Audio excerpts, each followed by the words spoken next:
Welcome students.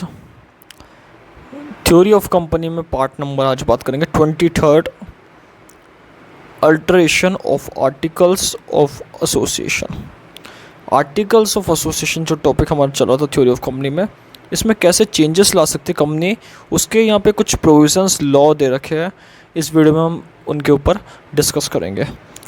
कई provisions जो company law 2013 companies act 2013 के अकॉर्डिंग बनाया गया है, उन प्रोविज़न को लेकर हम यहाँ बात करेंगे कि जो आर्टिकल्स ऑफ एसोसिएशन होता है उसके अंदर चेंजेस किस तरीके से हम ला सकते हैं। आर्टिकल्स ऑफ एसोसिएशन में पहला प्रोसीजर होता है चेंजेस लाने का, इसको बोलते हैं प्रोसीजर और अल्टरेशन। प्रोसीजर और अल्टरेशन में बताया गया कि एक स्पेशल रेजोल्यूशन पास करते हैं जनरल मीटिंग में शेयर होल्डर के द्वारा। स्पेशल रेजोल्यूशन हमको प्रीवियस वीडियो में बात कर चुके हैं कि मोर देन 75% से ज़्यादा लोगों की यहाँ पे हाँ होनी चाहिए, तब यहाँ पे स्पेशल रेजोल्यूशन किसी भी सिचुएशन में पास होता है। स्पेशल रेजोल्यूशन के बाद जनरल मीटिंग में NCLT का अप्रूवल ज़रूरी है, नेशनल कंपनी लॉ ट्रिब्यूनल, जो अल्टरेशन के अंदर इंपॉर्टेंट रोल प्ले करती है। पब्लिक कंपनी में से प्राइवेट कंपनी में इफेक्ट डालती है, या पब्लिक कंपनी से प्राइवेट कंपनी में कन्वर्टिंग के रूप में इंपॉर्टेंट रोल प्ले करती है।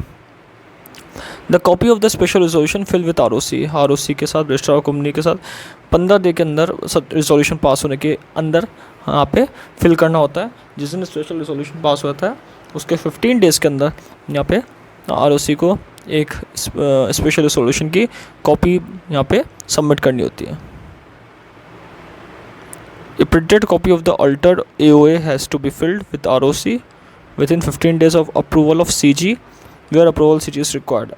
और फिर अल्ट्रेशन जो AOA है उसको ROC के साथ फिल्ड हुआ 15 दिन के अंदर CG से अप्रूवल करवानी है, अगर अप्रूवल CG से रिक्वायर्ड रहती है, यानी कि सेंट्रल गवर्नमेंट से अप्रूवल रिक्वायर्ड रहती है।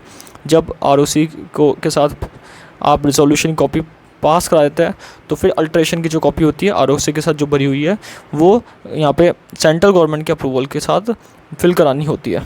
तो ये प्रोसेस है किसका, procedure of alteration. Special resolution pass, NCLT का रिक्वायरमेंट, ROC फिल करना 15 डेज़ के अंदर, देन आफ्टर अल्ट्रेशन की कॉपी जो प्रिंटेड कॉपी है वो ROC के साथ लगी हुई सेंट्रल गवर्नमेंट से अप्रूवल लेना, ये इसके अंदर इंक्लूडिंग होता है।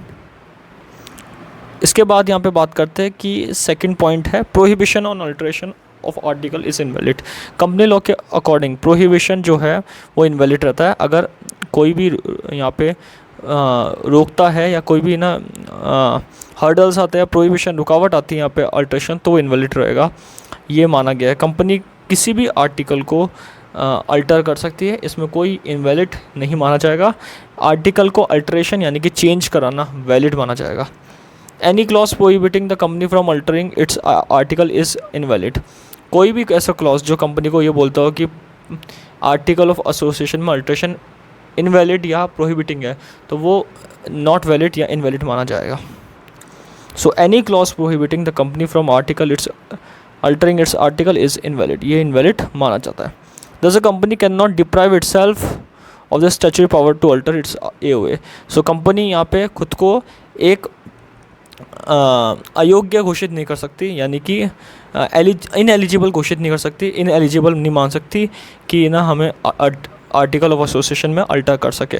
आर्टिकल ऑफ एसोसिएशन कंपनी का एक मेजर एक्शन है जो कंपनी के पास रहता है, और कंपनी इसको चेंज कर सकती है, अल्टर कर सकती है। आर्टिकल एसोसिएशन में इसमें कंपनी की फुल पावर है कि इसको चेंज कर सके। नेक्स्ट पॉइंट यहाँ पे बता रखा है third, binding force of memorandum article. Company binding यानी कि कंपनी बाइंड हो जाती है, बाउंड में आ जाती है कि जब मेमोरेंडम और आर्टिकल साइन करती है तो उसी को फॉलो करने के लिए। तो जब भी रजिस्ट्रेशन होता है तो मेमोरेंडम और आर्टिकल कंपनी को और कंपनी के मेंबर को पावर स्ट्रक्चर और उनकी एस्टेब्लिशमेंट बताते हैं और उनका रिलेशन बताते हैं कंपनी के साथ उनका रिलेशन कैसा है।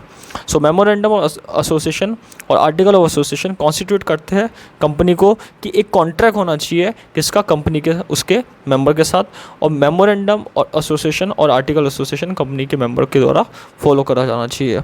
सो इस वीडियो में बात करिए आर्टिकल ऑफ एसोसिएशन कैसे पास होता है, आर्टिकल ऑफ एसोसिएशन इनवैलिड नहीं होगा। और आर्टिकल ऑफ एसोसिएशन और मेमोरेंडम ऑफ एसोसिएशन एक कॉन्ट्रैक्ट है, बाइंड कॉन्ट्रैक्ट, जो कंपनी के मेंबर और कंपनी के बारे में एक रिलेशनशिप एस्टेब्लिश करता है। सो आज हमने बात करी alteration of article of association. Next video में इसके आगे हम बात करेंगे। Thank you.